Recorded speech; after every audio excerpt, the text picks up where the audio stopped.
Ating kilalanin ang hayop na may nakakahawang ngiti, ang mga quokka. Ang hayop na may hawak ng titulo bilang happiest animal in the world.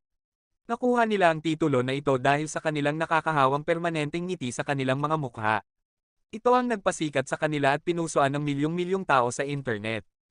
Ang mga hayop na ito ay matatagpuan sa isang isla ng Australia, partikular sa Rottnest Island sa kanlurang baybayin ng Australia, kung saan maraming turista ang dumadayo upang makita at makipag-ugnayan sa mga nakangiting quokka sa kanilang likas na kapaligiran.